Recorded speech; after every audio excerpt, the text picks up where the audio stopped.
This is the Juneau courtroom. Who just joined the line? Good morning. This is Margaret Bergerud for Mr. Nelson. Thank you.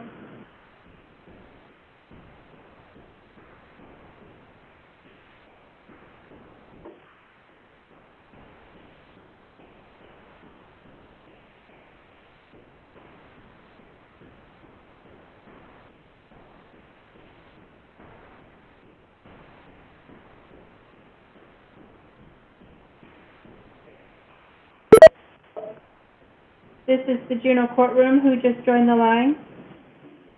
Attorney Robin Schmid for Geoffrey Alter.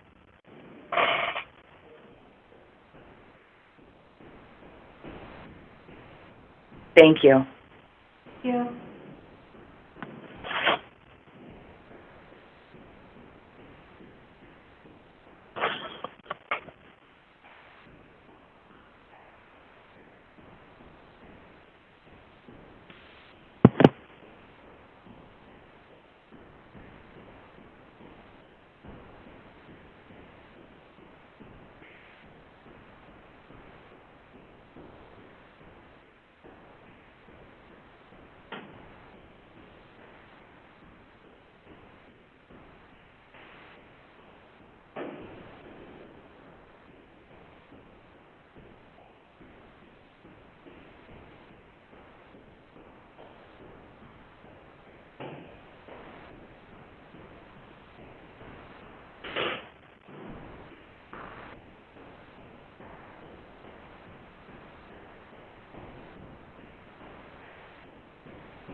Juneau Superior Court is now in session with the Honorable Amy Mead presiding.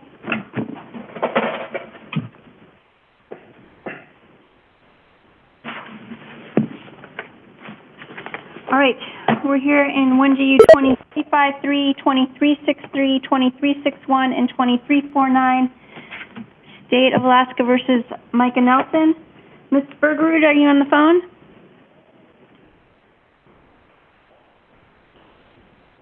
Yes, I am, Your Honor. Good morning. Am I mispronouncing your name? I missed how you said it. It's pronounced Bergerud. Bergerud, got it. And we should have, Thank you. Is Ms. Kemp? Ms. It's Ms. Wolfstead, Your Honor. And Mr. Nelson? Yes, Your Honor. Okay. All right, Ms. Bergerud, what is your bail proposal? Is it Your Honor, that Nelson be allowed to communicate with Ms. Nelson in writing? yes, that's the only part of our proposal, Your Honor. I have sent the district attorney, Ms. Wolfstead, the portion of DOC's policies and procedures that confirms that both inmate-to-inmate letters and letters that are incoming to inmates and outgoing from inmates are screened by Department of Corrections staff. So whether he's writing to Ms. Ferguson and she is also at Lemon Creek with him, or whether she's out, it is written communication that has the opportunity to be screened by a corrections officer, both coming and going. At his previous hearing on March 10th, Your Honor indicated that if there was confirmation that their communications would be able to be screened and monitored, that condition would not be a problem. They're in a romantic relationship together, and the kind of overarching circumstances of the pandemic, it certainly makes a lot of sense that they would want to be able to communicate to one another, or with one another, and this is a means of communication that we're basically 100% assured can be appropriately monitored to make sure that they're not discussing the case or trying to collude or tamper with anything in any kind of way, because everything is in writing. It's, I think, even more secure than if we were asking for electronic communications that would include recorded phone calls. No one even has to listen or pull the call. Mail is just automatically screened no matter which way it's going. So given the security procedures in place to make sure that Mr. Nelson and Ms. Ferguson would not be having any kind of communications that are otherwise prohibited, it certainly seems like this is the least restrictive means of making sure that they're not having any kind of communications we don't want them to have, while still allowing them to be in communication. So we would ask that the court approve the request. Ms. Wolfstead? Your Honor, the state opposes the request. I'll note that the court should expect some additional unlawful contact charges because Mr. Nelson and Ms. Ferguson have been communicating. What they've been doing is calling a third party while they're both at the jail, and then being sort of a three-way call in. And we've already attempted to talk about the case, and well, not even attempted. They have talked about the case. They have started colluding. Given that, Your Honor, and given that what LCC screens for isn't for things like that they're then going to turn over to the prosecution.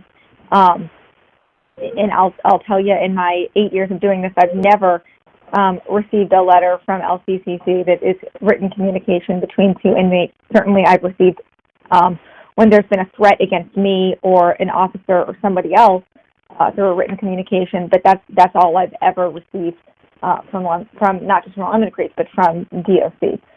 So given that they've already started to talk about the case and collude, I would certainly oppose further contact. Well, two questions. One, if Mr. Nelson's bail conditions were amended to prohibit communication except for in a limited manner, wouldn't LCC then seize letters that violated the court's order? I don't know if they would, Judge.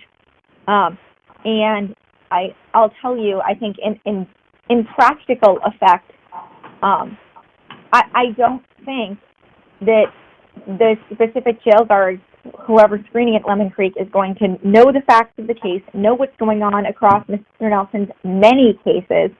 I just don't think that that's a reasonable expectation of them. And my second question is, why can't Mr. Nelson be allowed to talk about, say, very limited subjects with Ms. Ferguson? Frederick. Well, because I think Frederick. Did her name change?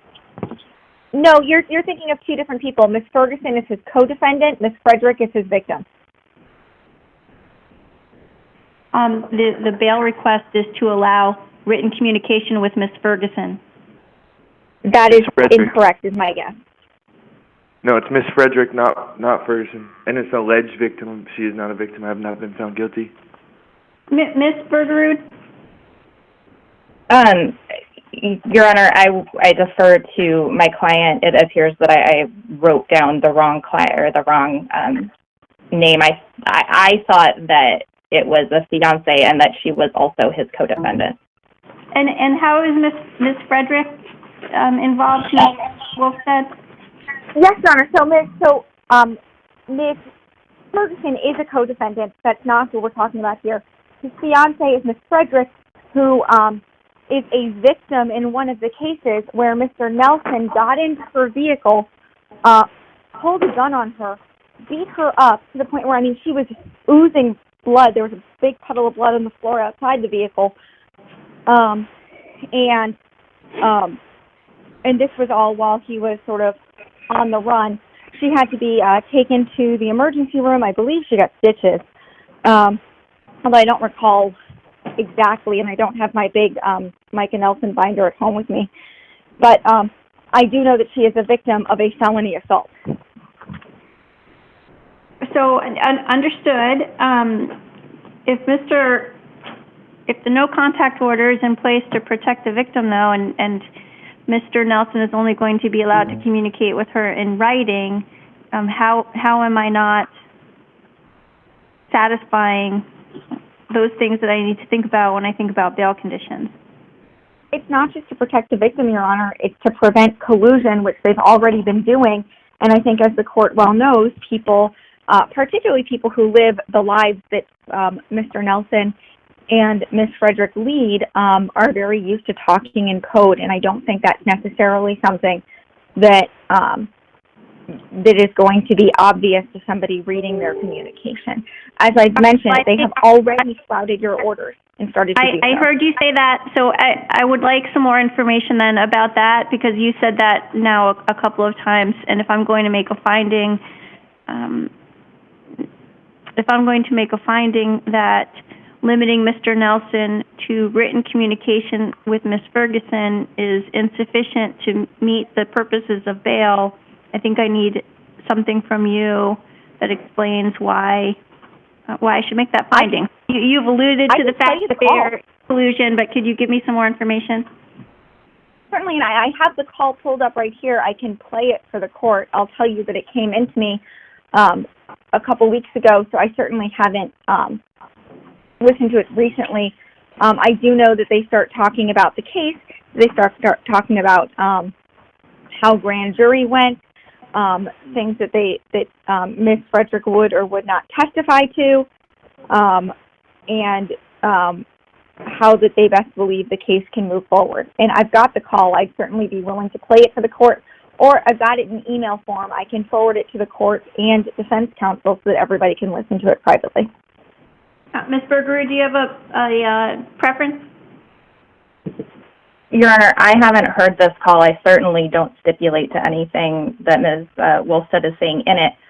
I, though, kind of think that we've gotten out into the weeds, arguing about what someone said in a phone call and what it means is not what we're here to decide. What we're here to decide is whether or not written communications between the two of them can be monitored in a way that addresses the court's concerns for their communication. We have the DOC policy. Ms. Wolfstead agrees with what is in the DOC policy about screening incoming and outgoing mail. And I think that DOC certainly wants us to have a presumption that they follow their policies and procedures. Given what we know about DOC's policies and procedures regarding written communications, given the court's ability to craft a written communication condition that could limit what they are allowed to talk about, I don't see particular relevance to the contents of a jail phone call. What we're talking about is what the court can do going forward and whether it can craft conditions that are the least restrictive necessary. I'm going to interrupt you only because I want you to explain your lack of relevance argument. If Mr. Nelson has been previously ordered not to communicate with Ms. Frederick and has violated the court's order, you're asking me to relax the court's order? I think information that he's specifically violated the court's order would be very important. I also think that, you know, one of the reasons that I impose bail, that I have to impose bail, is to assure not only appearance but performance, meaning that laws will not be violated while someone is on pretrial release. And if Ms. Wolfstead has information that Mr. Nelson has potentially committed an additional crime, I think that's also relevant to a request that I loosen Mr. Nelson's bail conditions. So what I'd like to know is Ms. Wolfstead is going to either email a transcript of the phone recording that she's talking about to both of us, or she's going to play the audio right now, and I'd like to know which you prefer. Just to correct, Your Honor, I don't have a transcript. I'd be emailing the actual recording. Oh, I see. But Mr. Nelson, did you have a question for your attorney? I just was going to say, if there's a supposed phone call that was alleged, can we look at the dates of the phone call and when the no contact order was placed? That's all I'm asking. When the phone call was made and when the alleged no contact order was placed. Well, the no contact order is not alleged. That was my court order. So no, I mean alleged. I was talking about the alleged phone call. Understood. Ms. Wolfstead, when is the call from? March 6th. Your Honor's order went into effect on March 10th.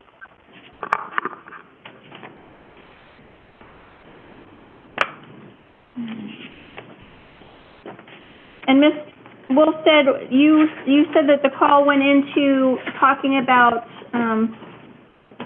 Mr. Nelson and Ms. Frederick discussing what Ms. Frederick would or wouldn't testify to?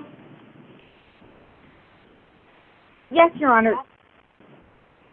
Discussing what she did and did not testify to at grand jury, and then what she may or may not testify to at trial, and how they can, in essence, coming up with a joint alternative theory. I think I need to hear the call. I'm trying to figure out the best way to do it, where it's being played from my computer into the phone. Do you want me to email it to you all, or do you want me to play it now? You try to play it. If it doesn't work, I'll have you email it. Okay, and I will let you know it's lengthy. Please say United States. Thank you. This call is subject to recording and monitoring. You may hear silence during the acceptance of your call. Please continue to hold.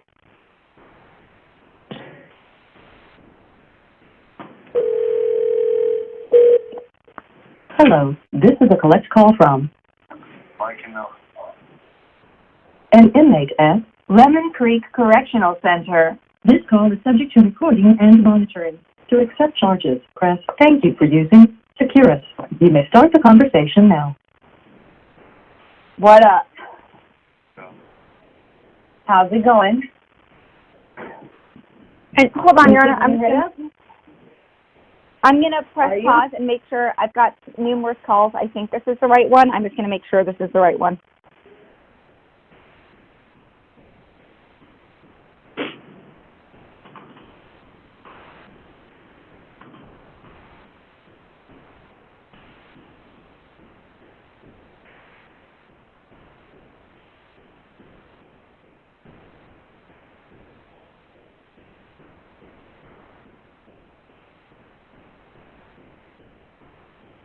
Okay, this is the correct call. Are you?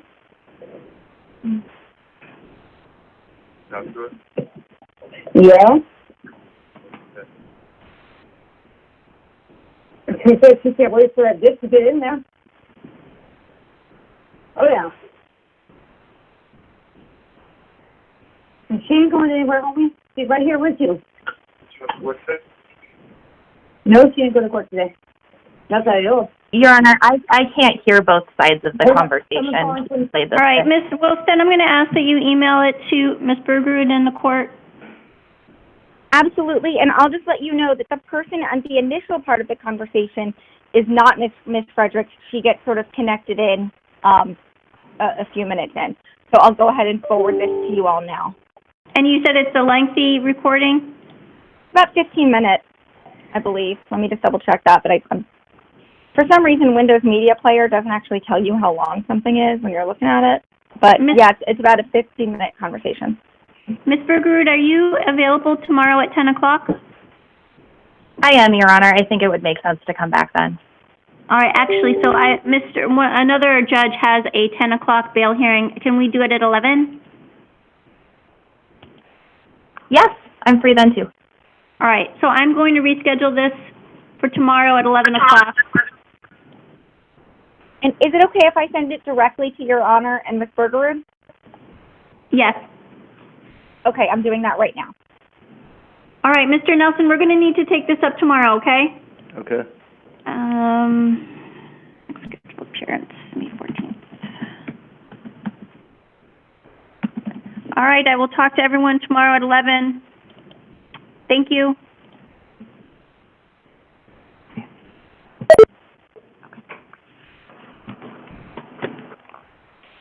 Okay, I'm going to put everybody on hold so that I can get Mr. Alter on the line. Thank you.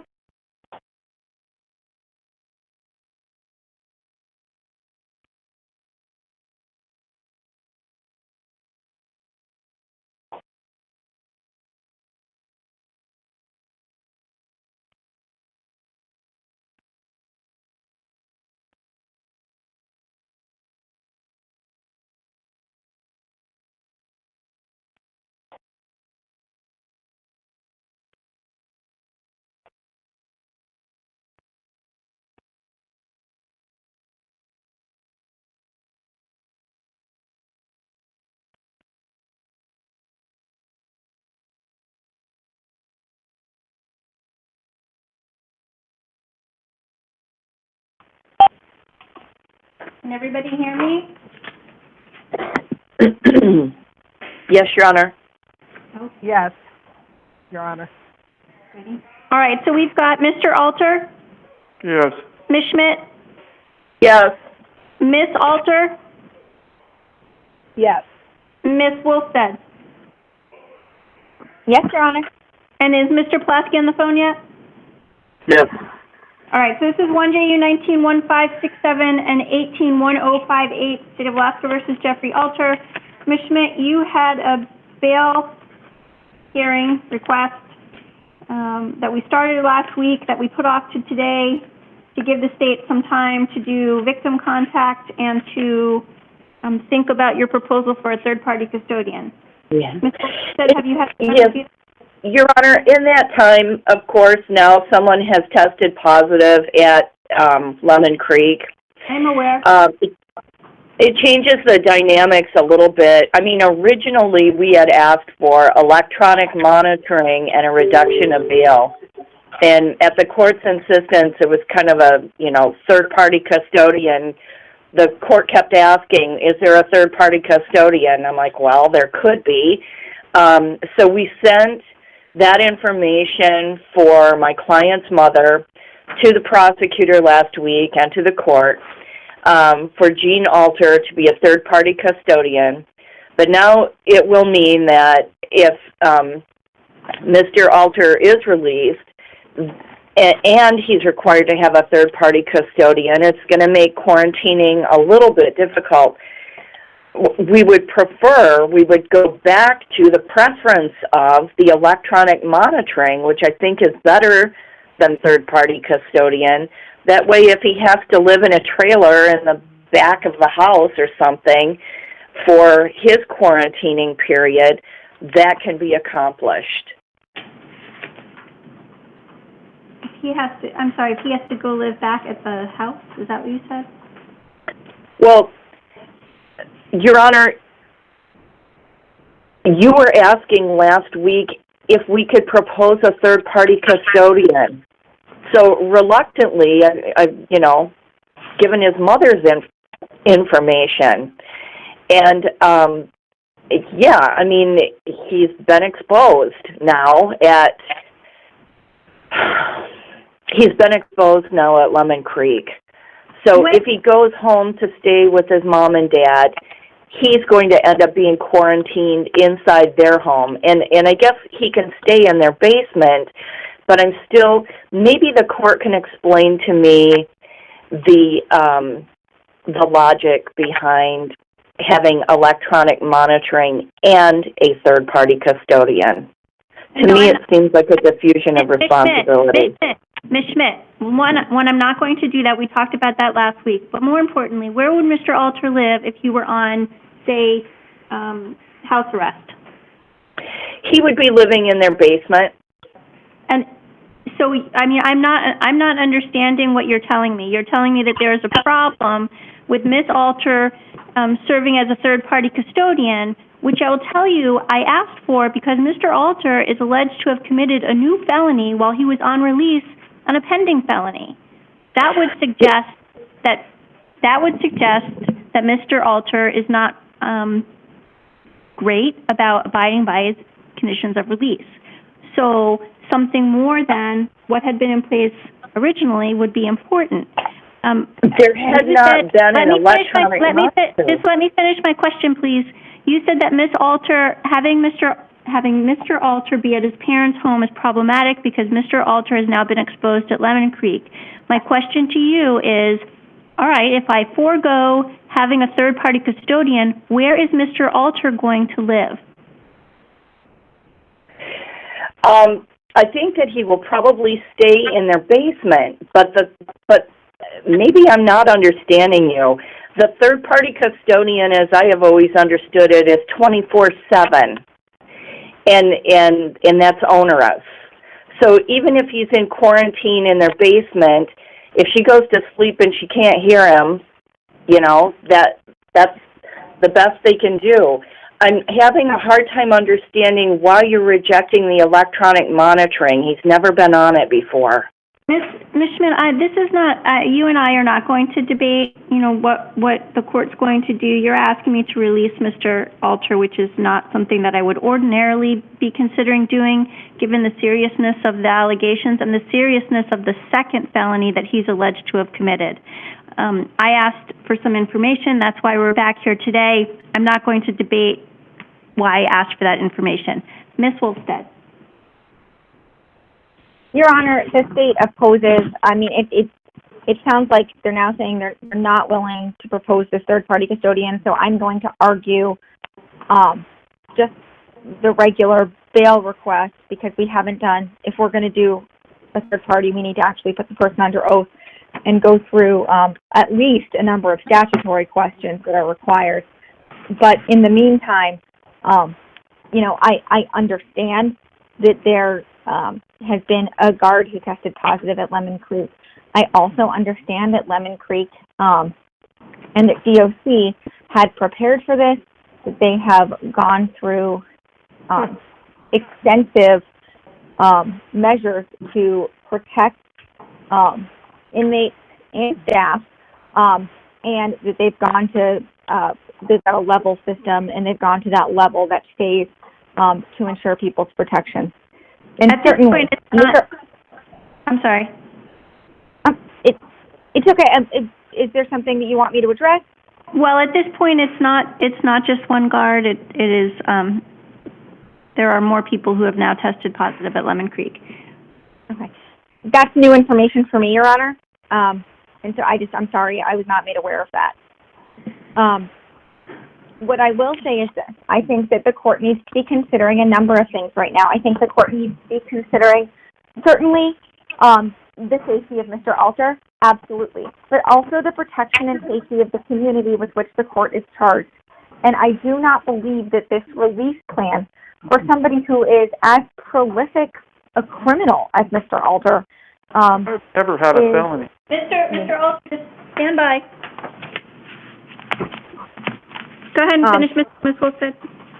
Is appropriate. I can let the court know that, you know, during searches of Mr. Alter's house, items from numerous different burglaries and thefts were located previously. As the court knows, he planned, and as the court knows, I do not believe this to be true, but if you follow Mr. Alter's debrief, he claims to be sort of, in essence, a mastermind behind this Okay, objection. That is not. This is evidence that she's pulling in a bail hearing that's not even going to be admissible at trial. You can't try the case during a bail hearing.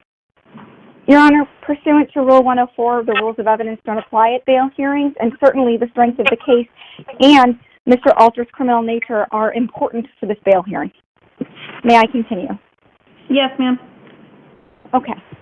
So, Mr. Alter is a significant danger to our community, and then while he was on release for this burglary and theft that is of a higher amount than I think the court regularly sees in these things. The court normally sees theft that involves a few $1,000s less. This is $160,000 worth of equipment as well as life-saving equipment off of a boat. And then, while on release, committed a vehicle theft, which he pled to. And so at this point, I think the court also needs to look at the protection of the community. I do not believe that this release plan is one that protects the community adequately from Mr. Alter, and I would request that the court deny it. Mr. Pulaski, would you like to be heard? Your Honor, I don't have anything to add. Your Honor, my client his mother would be a third-party custodian. I just wanted it clarified if the court was saying either or both, like, is he going to be on electronic monitoring and third-party custodian?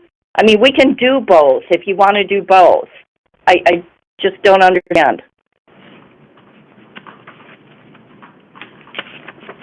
All right, just a moment.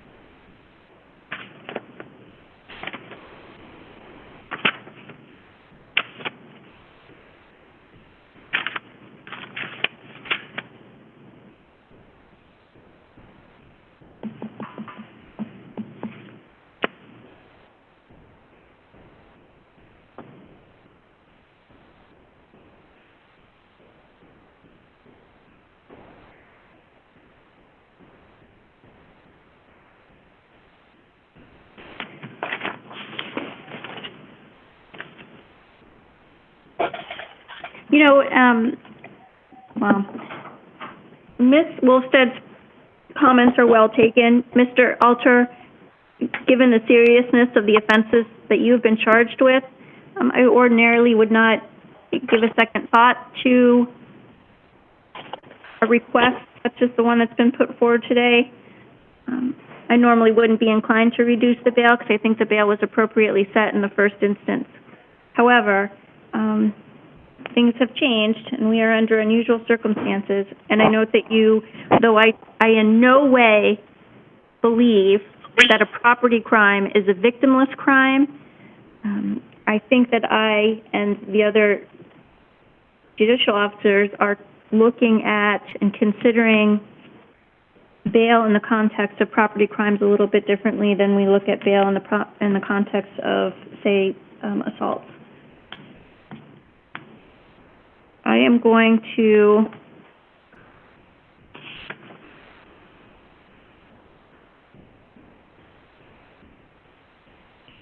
I'm going to allow you to be released under the following conditions. Given that you have failed to appear previously in these cases, a $5,000 unsecured appearance bond, $2,500 cash performance bond, and placing you on PED supervision with electronic monitoring. You are to be, is it 319 Diston Avenue? Yes, ma'am. D-I-S-T-A-N? Yes, ma'am. You must be at 319 Diston Avenue, 24 hours, 7 days a week. Yes, ma'am.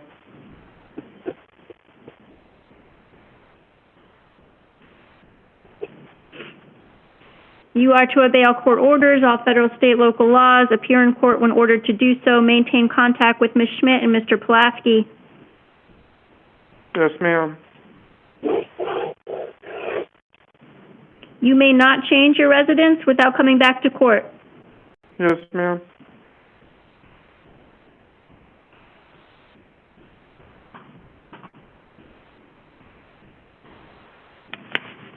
Something happens to your phone, you are to tell your attorneys and the court by the next business day.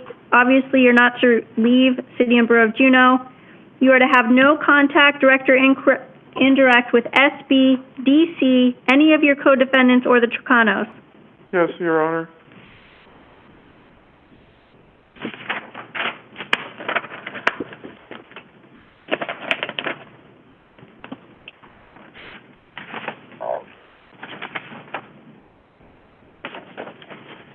Ms. Wolfstead, as of today, the next scheduled court appearance is still April 27th.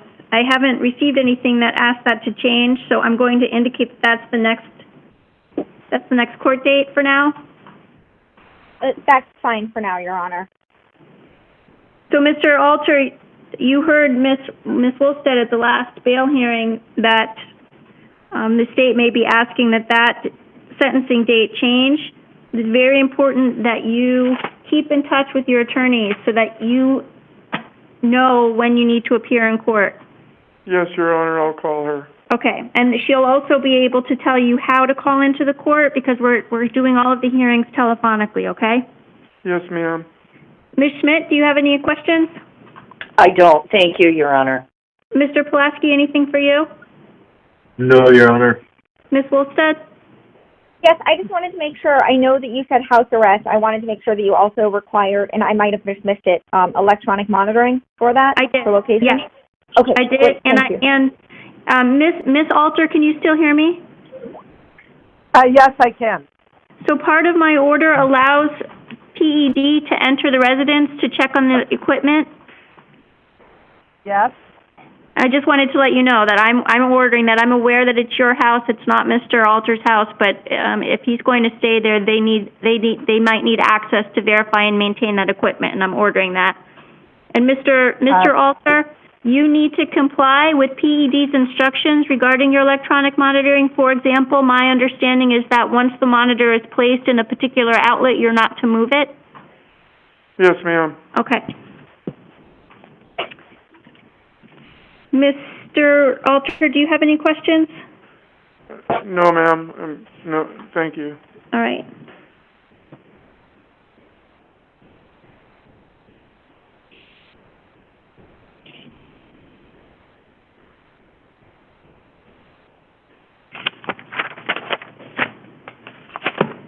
All right, anything else from anyone? No, thank you, Your Honor. All right, thank you, everyone. Thanks, Robin. Yep.